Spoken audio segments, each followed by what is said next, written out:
Okay. I'm gonna start now. Okay. All right. Hi, everyone. It's Tosi, and welcome back to Criado's podcast on this segment of Convos with Caregivers. Um, I said this last time, but I'm just gonna tell everyone again kind of who caregivers are in this context. And yeah, I think that's important. So, how we define caregivers is we really mean the ones who show up for our community. So, caregivers are the doctors, doulas, community builders, healers, and heart holders who care deeply for our community. And in this segment, we sit down with them, those people who pour into others, and we ask them about their stories, their why, the wisdom that they've gathered along the way, because we're trying to create a really nice network here for our people. So I'm really excited to have Jaylen here. So Jaylen was born and raised in San Jose, California. He earned his undergraduate degree in kinesiology and sociology from Texas A&M University, where he was a track and field student athlete. The last person we had on here was a student athlete too. I was a student athlete too. Shout out to the student athletes, right? Together. I love it. He then attended the University of Texas at Austin, where he earned his master's and PhD in health behavior and health education with concentrations in multicultural counseling and qualitative research methods. After completing his degree, Jaylen received his postdoctoral training at Boston University School of Medicine in the Cardiovascular Epidemiology program and at Boston Medical Center in the Department of OBGYN. I'm going to abbreviate that. As a behavioral scientist, Jaylen's work utilized health equity driven and community slash people centered study design in order to better understand stress adaptation, evaluate cardiovascular health interventions, and qualitatively explore the complex and unique health outcomes, behaviors, and experiences of marginalized communities and their families. Jaylen currently serves as advisor for science and health advancement in emergency cardiovascular care for our National Center at the American Heart Association and International Liaison Committee on Resuscitation. Wow, you have many big words in there, I'm Jaylen. just saying, I said, oh I'm wow. so proud that I read all of that. I'm not gonna lie to you, but you deserve all of those accolades, okay? You deserve it all. Um, Even so it's being read back to you, you're like, oh my goodness. Who no. is that? Listen, I you worked hard and we about to hear about why. So thank I you so love it. much for being here. And I'm so excited to dig in and learn more about you and why you do what you do. For sure. I'm so excited. Uh-huh. Thank you. Yay. Okay. The first question is I want to get started with the human behind the credentials, right? So I want to know who Jaylen is behind your titles, behind your degrees. Who really are you? Well, after hearing them told back to me, said back to me, I get to sort of ground myself in the reminding and the memories of like, okay, these are all the things that really did lead to like where I'm at right now Mm. today. And just again, hearing it out loud, I'm like, that's still crazy. When it's back to me, because I think we just normalize it all like from Yeah. our day to day. So that's the human side is that like every single day I get to live what I think I've normalized, but it's a incredible Mm. life. It's an incredible professional career. But the person behind it all is like born and raised San Jose, California. Hmm. And I come from like a really close family. I have my mom, my dad, and my sister.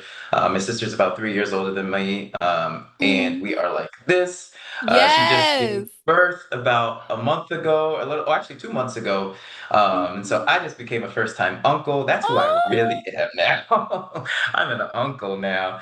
yes. Uh, and I got to spend the first 6 weeks of her postpartum period with her and my Mm. little niece and brother-in-law and everything out in Alabama. That's where they're stationed currently. Hmm. Um, but and that was one of those experiences that I think just put the work that I'd done, like all that kind of stuff, but it really put it to practice. I got to be not Yeah. only just like a brother and an uncle, but also like a little bit of a caregiver practitioner in terms of like having all those parts of me really just be needed at one Mm. time. And so making space for that is kind of how I would define like the life slash career kind of thing is I just love, I love people. I Yes. love health. I love putting people in their best position to make good choices about their health, Mm. and putting myself in a position to help them do the same, like help them do that. And I'm not like one of those folks that assumes that everyone needs my help. I'm one of those folks that like, I just like to listen and I like to reflect back to them Mm. what they're saying to me. I think when people are able to like share with you what they need, it allows them to sort of also process out loud what they need and like learn a little bit more about how to ask for it. So all that really comes into yeah, what I do with my day-to-day sort of job, but also how I treat my friends and how I treat the Yeah. my mentors who are in my life, mentees, because I've had so Mm. many wonderful students as well along the way. Mm. And yeah, but keep with the questions because I know I'll start. Oh, yeah, I yeah, got yeah. you. I'm No. like, I could go a lot of directions with all of that, but I'm passionate about living, and living for Yeah. myself and for others. It's an incredible privilege. Yeah. I'm so curious. You are like a ray of sunshine on screen. Like you just seem like a pure human. I'm so curious. Did you always know that you wanted to go this route of like research, but practice, but heart health? Like how in the heck did you find your way to where you are? Because I feel like there's not a lot of kids who say, I want to grow up and do research about, unless that was you. That could have been you. Oh, I'm like like you could almost ask all of my friends.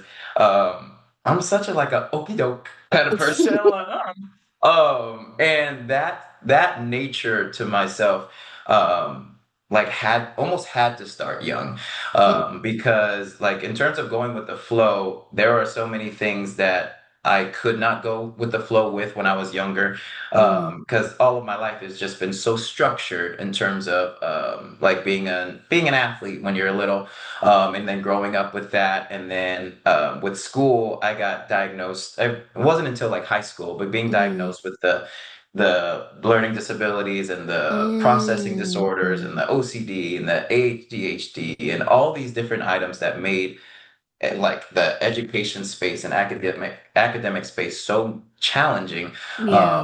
for my entire life, and then pairing that with sports to help like have a little bit of structure in there. um, School was just hard, but learning was something that I had to figure out, how I learned best. So when I say that I can look back and be shocked by just my education, my training, my all that kind of stuff, Yeah. I'm so serious because I also had to be in special education growing up. And I had to take Mm. classes that were in the library and classes like before school and after school and summer classes. Wow. I was never someone that was like, you could say on paper was good at school. I Mm. didn't get to figure out the best way how I learned until I was paired with like a learning specialist and like having special education classes to help me learn how I learn, and using like what works best for me and figuring that out like through high school, through college, through grad school, master's, and then grad school, PhD, Yeah. and still to this day, but I figured it out by the time I got to like midway through college. But academic probation, that was something that happened in Wow. like high school, happened in college and all that good stuff. Even happened during my master's, but it's not for a lack of trying. Yeah. It's for pretty much like that trying just not being enough sometimes. You can have the tutors, you can have all that good stuff. Hmm. So I say that like I never planned any of this. I think I became an okie doke kind of person because I'm just like I gotta live this life 1 hour at a time, and Yeah. sometimes figuring out that like okay, we're gonna need to pivot when it's necessary, and Mm. getting better at pivoting. Just became better for my health, better for my trajectory, being more open and not closed off. Yeah. Where I'm at now in terms of the health, and how I got into this work was, I think, truly started when I was my like senior year, between junior and senior year, but definitely senior year of high school. Mm-hmm. And I was training with my track coach, my hurdle coach, Mm-hmm. and Wait, what did you run? What did you, oh, hurdles? I was a hurdler, full That blown, is 110, 300 hurdles in high school, 400 hurdles in college. that is Um, terrifying. yeah, They tried to have and then me the do 110. hurdles. One more time. They tried to have me do hurdles. I got too scared. I ran around. I said, "This isn't for me. This track, this is not, this is not for me." Like, no, no, no, no, Wow. no. I love that. Okay. It was, and the hurdles for me were just probably like my first just love. Oh, I did every sport under the sun. And my dad had to like drag me out the house every time for really? every practice, every game. I said, oh my gosh. It was I feel, I mean, the way that like we get to laugh about it today, but Yeah. my sister Yeah. was just pure like wanted to always train and be out there. She was great. Mm-hmm. I obviously athletic, great, but didn't want to be there Yeah. until track. And so track was truly one of those things that like, ooh, like this, you don't, no one ever has to tell me to do anything. I was dragging my dad out the house to try to get Wow. to the track and get to like start early, be the last, like first one there, last one out. But with all that, my senior year was working with a specific like hurdle coach, my hurdle trainer, and he helped me just like pair together these thoughts of like how everything is sort of linked. That my Mm. health, that my health and my nutrition, the way that I lifted, the way that I slept, and everything was just my mood, and my attitude and all that kind of stuff. They're just linked and paired to my and technically connected to my performance. And so the better Mm-hmm. I got at those things, the better I'd perform. And it would just be this like cyclical nature of like, and the better I perform, the better I want, like the more I want to do this stuff and do better at it. Mm. I'm like, what the heck is going on? Like he helped me find control in an uncontrollable environment because you can't, like, you have to run your own race. You Yeah. can't start looking around. You can't start feeling like you're running somebody else's race. Like this was one of those situations where like he helped me find stability, or he helped me help myself because I'm like he Mm. always tried to tell me that he didn't do anything as a coach kind of thing. Yeah. He just sort of like tried to guide me, but I had to do all the work. And that has just Yeah. gone into like the rest of my life is like as long as I have like the guide, like the guardrails and Yeah. as much support as like is feasibly possible, I'm like, I can kill it. Like I can really do this. But I Period. still need all this stuff. I'm like, no, no, don't leave. Give me them Yeah. training wheels for a little bit. So But once I that, got it, I got it. yeah, no, that's awesome. So I'm curious, is that kind of what sparked your interest into like health in general, was working with that coach? Working with that coach, that was the first time it clicked for me. Mm. Even though like sports and track and all that kind of stuff had always been like inevitably all about the body and the health and all that good stuff. Even though Yeah. once I got to college, I'm like, athletes aren't the healthiest people. No, correct. That's a very correct I'm statement. like, this is actually a very unhealthy environment if you ask me. Correct. Correct. But so my coach just helped me make those pairings that like I have a Mm. lot of control as to not just like the performance feel, but like how I want to feel when I perform. Like yeah, Mm. I could run like get a PR in these times or just continue to improve along the season. Yeah. But if I'm running hurt or if I'm running stressed or if I'm running, like in a dark place, or if I'm Yeah. running in a happy place or a joyful place. All these things are just so interconnected that I had to learn to listen to my body. And the moment I started to get really into that, Mm-hmm. I'm like, I think I want to help other people do that, like help other people make those Mm. connections. So by the time I got to college, and failed all these business classes. I'm like, okay, maybe I don't need to do this. Maybe I should be in health. So I had a conversation with my advisor for that. And she was like, okay, but what are you in business for? What do you want to do? And I told her I wanted to Mm, have some type of like health focused like business, like health and mm, working with people, working with whether it's athletes, performance kind of stuff, or just healthy yeah. behaviors, things like that. And she said, then why are you in business? And I talk to her to this day. That was more than 10 years ago. I Oh, talk to her to this day and tell her that if she had never made that connection for me, I'm like, I don't know what the heck I'd be doing. Um, yeah. but she helped me make the connection that like I didn't have to major in business because like I wanted to make a business out of like my health interests and things like Yeah. that, health and body interests. So she told me right then and there, like, oh yeah, you should go apply to be like a kinesiology, like health kind of student, Mm, sociology to get like that community health kind of aspect and feel to it. And that's exactly what I did. And I went from academic probation and not passing classes at all hmm. to nothing but A's and B's. Wow. And I said, so this whole time, I just had to be interested. This whole time, that was the secret, and no one told me I just had to like it a little bit. that. And even when you like Wow. it, it's hard, but you're willing to study in a different way, like because Yeah. your motivation is something different. So the way that Yeah. I got to find out that I'm not bad at school, Mm-hmm. and even if school isn't easy, I think I love learning. And learning Mm. is so much different than just being in school and classes. Like Yeah. I was obsessed with learning now. And by the time I was done, I'm like, I'm not fit. I don't want to be finished yet at undergrad. So got Yeah. connected with one of my professors who was the first Black person, let alone Black woman that I met with a doctorate. And she introduced me to like what grad school is and like you can keep going and Mm. like this is what a PhD is, this is what a master's is. And she walked me through that whole process. Yeah. And I eventually met amazing folks here at UT that were also Black PhDs. And I Mm. was like, I've never been in a space like this. And I knew I had to keep going. And they said, the second you get here, we got you. And the second I got here, Wow. they made sure that they looked out for me every step of the way.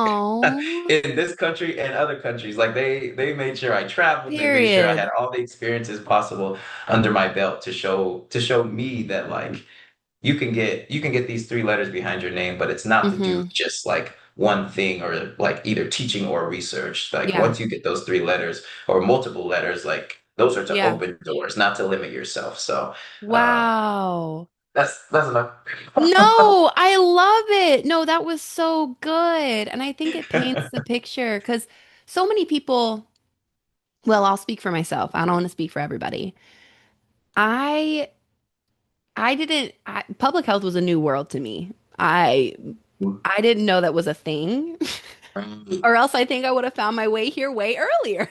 Like I didn't I didn't Right. know that was a thing, but I think your story is so inspiring because cards were stacked against you a little bit. It Mm, sounded like it, but with with what you were saying, the support that you had and the determination that you have, you didn't say that, but I'm saying that of like, you know what? I actually like learning. So I know I may not be doing so great right now, but I'm gonna just keep going. Okie doke. I'm gonna just, well, I'm gonna just keep going, 23. you got Okie it. doke, not for me. I'm gonna go this way. That's fine. Like I think it's so inspiring and I think there's a thread. I'm finding a thread the more I have these conversations. Those who work with humans Mm, and who are caregivers for the world mm, oftentimes had no idea where they wanted to go, but they just were following what felt right in them. Like mhm. that's so cool to me. So I know you said that's enough, but I'm gonna ask you more questions. Wait, I'm gonna ask you more. give me like a little ring of the bell, like, all right, we gotta pivot because I this got you. is No, this this is is one of those fun. things. This is exactly what we're supposed to be doing. This is so fun. Okay. Love So it. my next question is, this is one that I've added that is not on the pre-list that I sent you, but I'm so curious.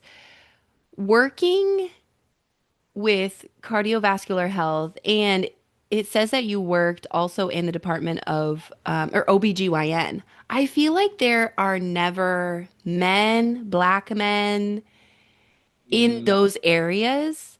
mhm. How did you find yourself there, and what was it like being in those areas? That's a good one. I was about to say it. You're about to hear a process. That's okay. Um, so I will say like it does start from like a situation that happened when I was in my I think about to go into I just became like a doctoral candidate, I believe. Mm-hmm. So in like entering into my last phase, dissertation phase of my PhD, Mm-hmm. um, I was working with, I was working on an NIH grant, Mm-hmm. and this is one of those grants that focused in on teaching resilience-based diabetes, type 2 diabetes education classes through the Black Oh, churches in cool. Austin. And so what that meant was that involved about 30 churches or so, about 30 or 300, about 30 churches, but 300 individuals who Wow. would soon be be a part of a 2-year diabetes education class Wow. or program that would be like classes that are like once or twice a week, depending on which area, like lane you were in, but Mm-hmm. once or twice a week for those 2 years, and and those included also like having support groups. So, anyways, all of that, I got to be not only like an educator in that program, Mm-hmm. but also like the community liaison, and I got to Mm. learn so much about the not like the people in general who we were serving and serving as students, but the women specifically that were doing a lot of the groundwork in their own churches and communities to make sure people got into the program. And Okay. most of the program was like probably 75% Black women. Um, Mm. and what that allowed me to be able to like observe and do was listen. Like we were talking earlier, Yeah. was just listening and listening to their stories and Yeah. how they and like how they when they got what was their diagnosis story when they got diagnosed with diabetes, how it's been since then, what their journey has been, and Mm-hmm. imagine listening to our just hours and hours and hours, Yeah. and absorbing it and taking it all in and hearing, like you're saying, like this commonality and this thread of traumatic experiences or Mm. finding out at this stage. There was so much that people found out at the while they were pregnant, and Mm. learning about like the type of care that they either received or didn't receive during their pregnancy, the Yeah. education that they either received or didn't receive during their pregnancy, if the doctor took it seriously, or if the education materials that they received were even helpful, or what kind of materials they Yeah. received, but how gestational diabetes ultimately, if goes untreated or not treated appropriately, developing into type 2 diabetes, and that just becoming like a lifelong Mm. diagnosis for something that could have been just like term related. Yeah. Um, and it was blowing my mind because to know Mm. that, again, I was making these connections with the human body and stress and cardiovascular health as a whole, but learning from them that, like, there's so much of this that wasn't a choice, that wasn't like a Yeah. decision or a behavior. It were things that like happened Yeah. to them, and then continued to just exacerbate with like each of the day-to-day sort of stressors that come, or life things that come, and habits that continue to be now formed because of this Yeah. diagnosis. So finding out and learning a little bit more about that. Um, that was what was the core of like my interest. It wasn't Yeah. until in 2022 that I myself ended up in a hospital, because they and I had my own sort of a healthcare um, traumatic experience, and I'm okay to talk about it Oh. now. Um, Okay. and but it was one of those things where I ended up I ended up like going and seizing in my Oh apartment man. complex, and no, like no one was home, and I had Oh to sort of like no. find my way out the door and get to like somewhere where I can be seen by an ambulance that was being called by my mother in California Oh because we my were able to get her gosh. on the line. And I eventually, got strapped down to this table. And I apologize if this is maybe triggering for anybody else who may be listening for this Mm-hmm. story, but I also want to give voice to these types of stories because this was my Yeah. motivation, so I don't want to like dance around it. Yeah. But it was my experience of being like strapped on that table. I had an inability to speak, to move, to Mm. advocate for myself, to do anything. And I actually got admitted into like a psychiatric ward because they thought I was in there for a drug overdose, Oh or my a substance gosh. overdose. So I was Oh put my. into a back corner in a hallway of the hospital that I was in, of the ER, and like monitored by police officers in the hospital, and basically like just cornered and wasn't being, talked to for hours and hours and hours. Oh my gosh. And they were saying they were that I wasn't being like communicative and telling them that these were not drug related. I had an inability to speak, so I couldn't open Yeah. my mouth. So, but by not responding, they were saying that that was me like not being compliant. And so I'm just like I Yeah. can't talk. And what happened was that and a few hours go by, and my mom was able to get in contact with my friend who's in Mhm. Austin. One of them, Mickey, and Shout out Washington. to Mickey. Mickey Washington. Yeah, she is incredible. And she came and basically said like, "I'm his sister. I gotta find him." Da da da da. Yeah. Eventually let her find me, and it wasn't until she told them who I was that they ran their first test. Oh my gosh. So hours in, she says like this is a PhD like student candidate like at UT in this department, blah blah blah blah. Like he's the healthiest person I know. He hasn't done a single drug or blah any of all Yeah. that. She shouldn't even have to, but that's what she advocated for me. Yeah. And it wasn't until then that they ran their first test to try to figure out what was going on. And they basically from that moment like ran their test, had me all Hmm. wired up. My mom flew from California to Austin, got Yeah. me, and in that moment they moved me up to like some nice area of the hospital after that because they felt terrible. Yes. And all that to say that entire experience, because I was in there for about a week or so, I couldn't walk, I couldn't move, I couldn't Oh my talk. It was gosh. in I could just kind of move my eyes, but I knew from that moment on that if I were able to survive this situation, like I would make sure that the rest of my life is towards like every word that I uttered, every sound that I make would be to advocate for others who are Wow. in this type of position or to make sure they don't, and who's the most at risk or vulnerable to be in this type of a position. And it was pregnant and birthing people, and women, Yeah. and that changed everything. I was like, I'm gonna make Yeah. sure that this is not only do I like there are so many individuals that I've worked with within the OBGYN department or just in maternal health in general, and the Black communities in general, like they don't have to hear my story for them to Yeah. be seen and heard. And I kind of make it a point to like no one ever knows that that's my motivation. Yeah. But that truly is my motivation to be able to make space for those who have the very similar and worse stories Yeah. in healthcare settings, hospital settings, clinical settings, and to make sure that even if it's not avoidable in a lot of capacities, that we make space to at least process and talk about it, and Yeah. learn and figure out how to, heal through it. Oh my So gosh. that's it. That's how I got here.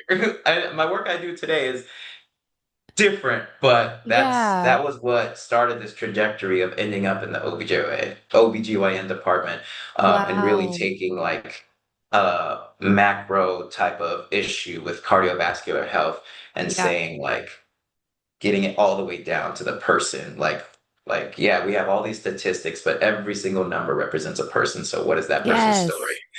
Yes. Yeah. The And that's story is huge. everything to me. No, thank you so much for sharing. Thank Of you. course. That's a lot of Yeah. trauma, of processing, being able to tell your story, connecting it to kind of your why of like taking this journey. And when you start speaking about pregnant, no one who knows me is going to be surprised. You're speaking my language. I love Mm. moms. I love babies.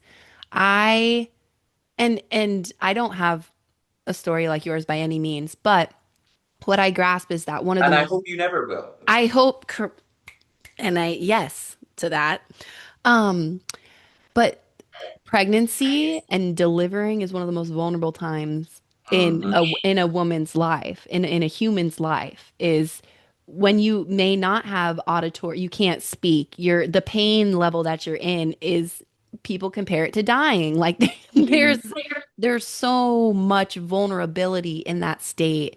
And to not have support, to not have people advocating for you or simply listening to you, like that. And then there's all these other complications that happen because people aren't listening or because you aren't educated on certain things. So it compiles and compiles. I could talk about this for hours. I love Oh, this. why? Yeah. Of Yes. Yes. So thank you so much for sharing that. course. And we need people like you who care so deeply about people like us who may Mm. not look like us, i.e., you aren't a woman, but Didn't even connect it all. Oh my gosh. what, you need to connect it? No, I didn't even mention the part of being a male in it all. Like it was Oh, just like, but that was part of that's the okay. question. I We can come back to that in a second. This love it. time is ours. There we go. But no, but like the fact that you aren't a woman, but you have this deep desire to help and listen to, create spaces for, advocate for women is so huge because there really is. Okay, I'm gonna get off my soapbox in 2 seconds because this is Please. your interview. This is you. I know. I'm gonna dive into. I was like, what else we got over there? No, but we've been dabbling because at Criado we really focus on the birthing person, the woman, Right.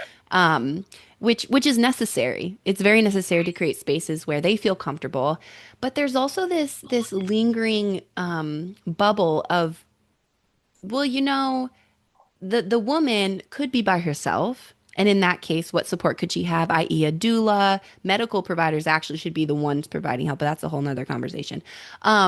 But if she has support from family, how are they educated on how to support for her, advocate for her?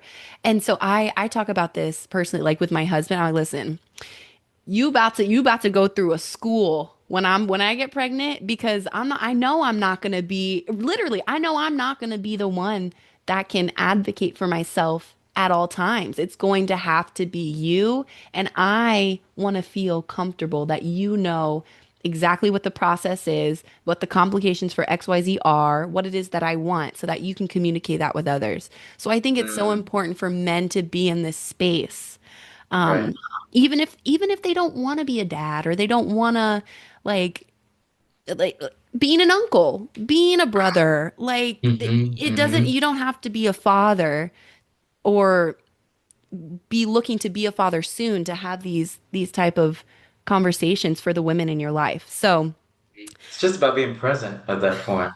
yes. Visibility is an incredible offset to so many different medical treatments, and how we receive or how it's even conveyed to a patient or a person who's receiving the Mm, recommendations and the treatment. Somebody else's, and that's as unfortunate as that may feel and seem, like mhm. that's one of those things that with what we've been given, like these are some ways to approach, and it's like having some, and it is a privilege if that's the type of support that you have access to, but Yeah.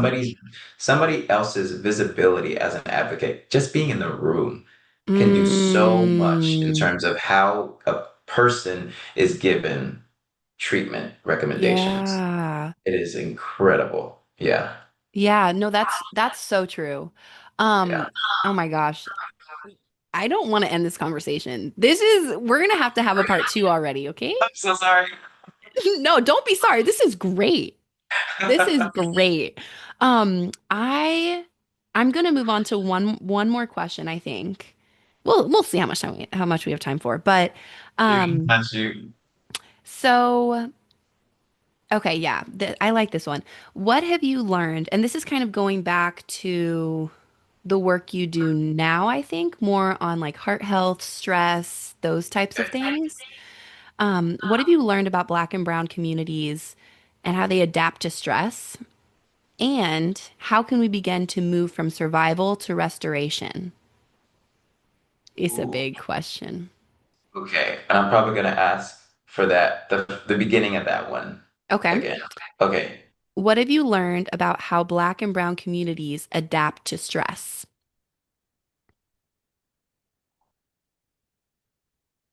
Wow. Yeah, this is one of those that I it's like I think it's a constant learning about it. Because when I think of Black and Brown communities and how we're told we adapt to stress, we have this Mm. tendency to sort of think through how strong we are and how resilient we are. Um, and we are just as vulnerable as everybody else. Mm. And everybody is just as vulnerable as us. Mm-hmm. And not in the sense that some people are not in predicaments and life situations and environments that are in like less safe environments or less privileged areas and spaces and environments. But when I mean that like how Black and Brown communities adapt to stress, it is like everybody else. It's like it helps us to know that we are not a monolith. It helps us to know that the way that we should be learned about and studied shouldn't have this sort of filter that we have this super ability to do it. Yeah. I think the way that we navigate it is going to be unique to where we grew up, like how we grow up, our family dynamics. Like Mm-hmm. if someone is trying to adapt to a stressful event in their life, some like an individual may lean more on social support. An individual may lean Mm. more on the like a family and what resources they have within that. But self-driven, like and like resource gathering, information gathering, where hey, maybe I'm doing that for myself, but not because I don't think I have support and people in my life. That's just how I'm more Mm. comfortable adapting to the stressors in my life. It could be a control thing, it could be a familial thing, a community thing, a one-on-one Mm. type of person, like just one trusted person. If I have a doctor in my life who looks like me or sounds like me or acts and has mannerisms like me, maybe that's the one person that can help me adapt to this stress. I'm not doctor, therapist, anything like that. Yeah. Um, it could take one person, it could take a village, it could take yourself. All I know is that what I've learned is that there's no one way that we do Mm. it. And I think we're at a disadvantage when it comes to clinical research and research in general that dictates how people talk about it when Yeah. we think through that, like, oh, this is what we should do because it is a Black and brown community. Yeah. Like this is what they like, this is what they are more receptive to. And it's like there's truth to trying to generalize in a way to provide some set of resources to Mm. support. That's so understandable. I come from an entire, you know, educational background that specializes in that. Like you have like Yeah. community health, you cannot have like if you have a community of 1,000 people, you cannot like, be able to cater to every single one aspect of like this person adapts in this Yeah. way or needs these resources.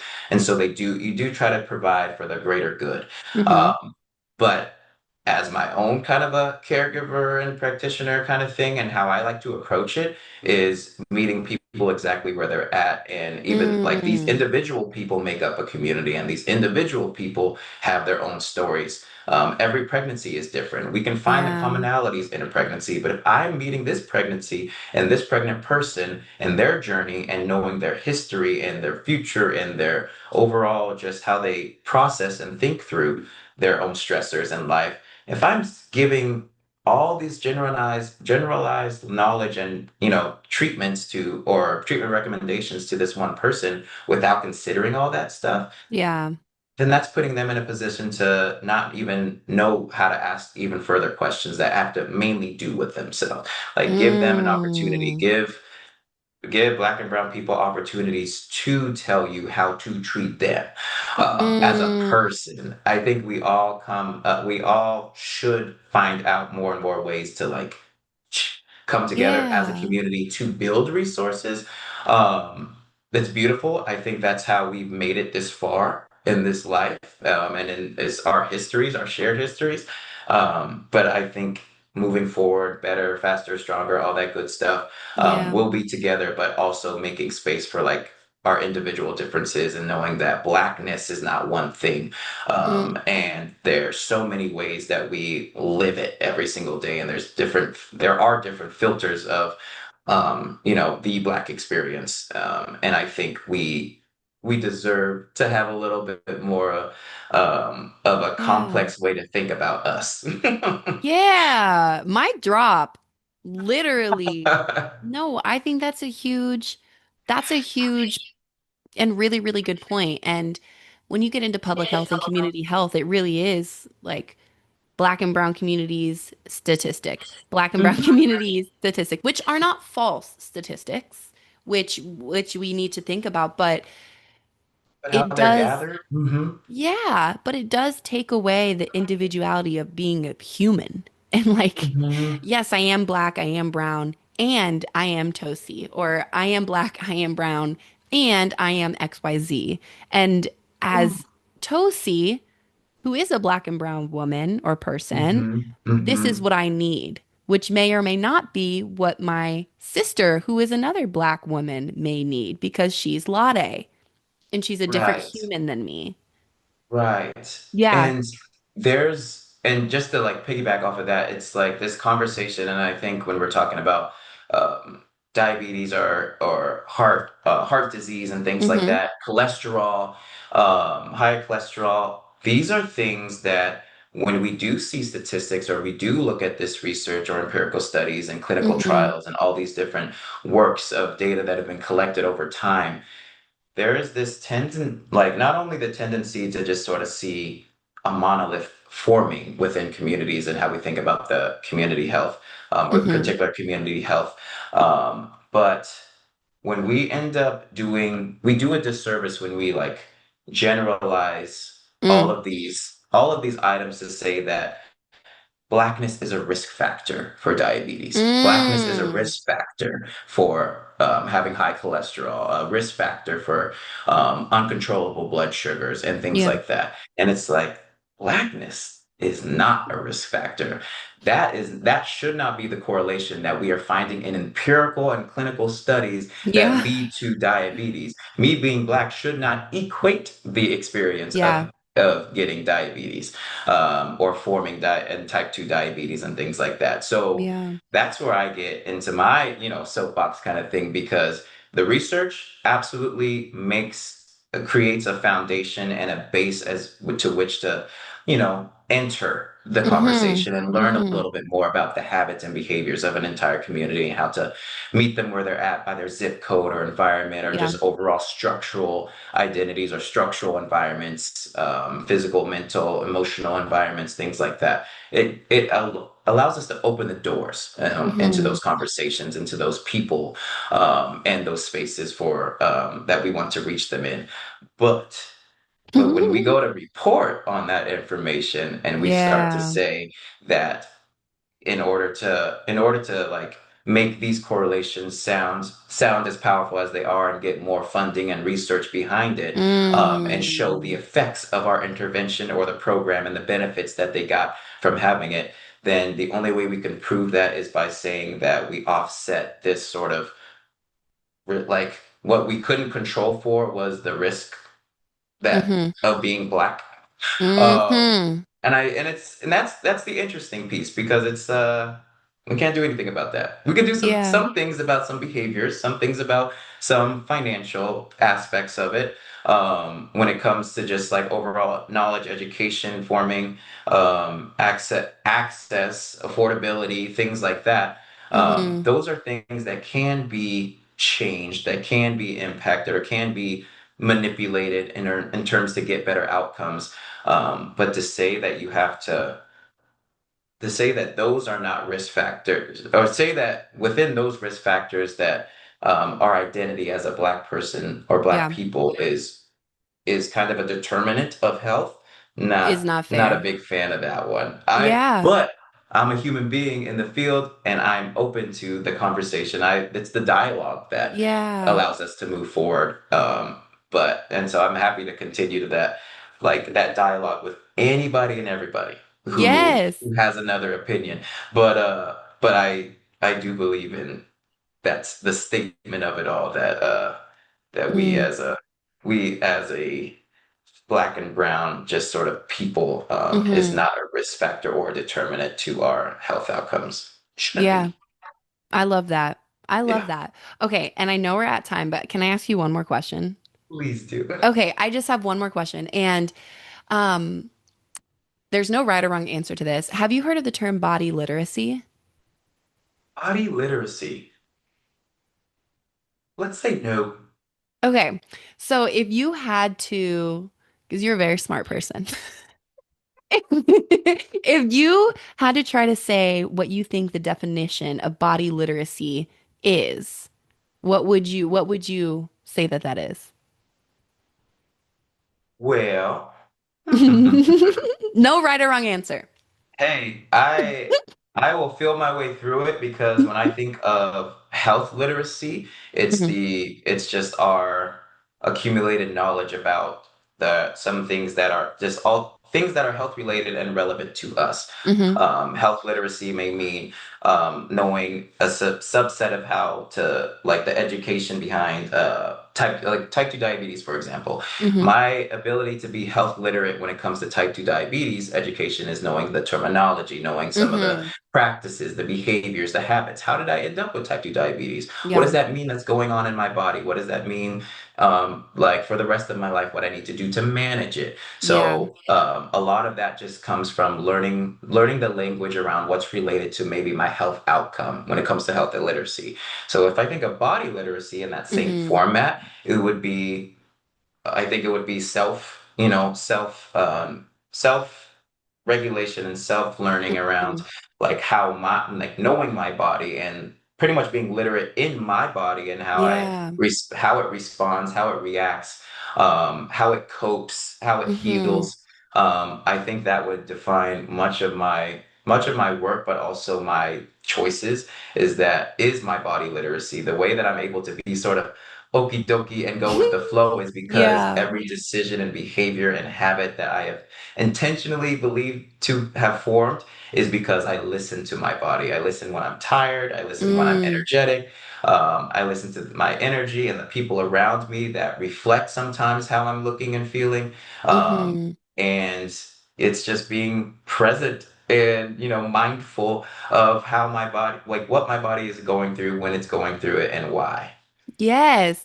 That was a great definition. That Super guess. no, no, that's great. So like I personally, Tosi and Criado, body literacy is some like a term that hasn't quite been defined. It has been defined by certain people, For but sure. I just want to get everyone's perspective on it because how I see it Hmm. and how Criado sees it, which is why we take certain approaches to doing what we do, is exactly what you said.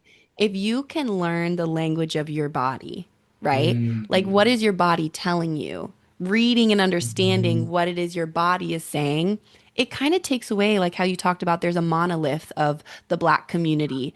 Well, when you start to do your own body literacy, the way that you cope with stress, the way that you cope with or the way that your body tells you something's off balance, maybe hormones or something like that, Right, you right, will right. start to connect it in a way where you remove yourself from the monolith and you become a person who knows how to Mm, advocate and knows what support you need for yourself. I need. Mm-hmm.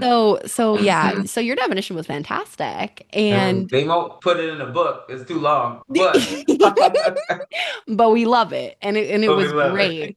Chat Um GPT, summarize this into like one literally sentence. literally that, literally that. Well, this was so great. I want to honor your time. We're a couple minutes over. I have loved talking with you. Love it. I want to do a part two. I also just want to Our chat with sister. you more about so many things.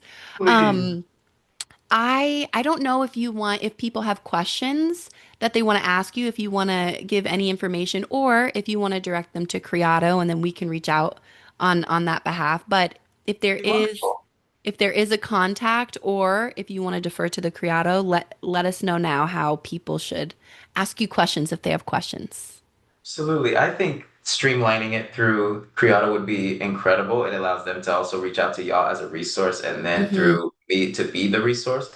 Yeah, So keep that motion going. I love it. I gotcha. But yeah, I would love to continue talking and have more conversations because that's Yay! all I We do. like to talk. I love it. I love it. Okay.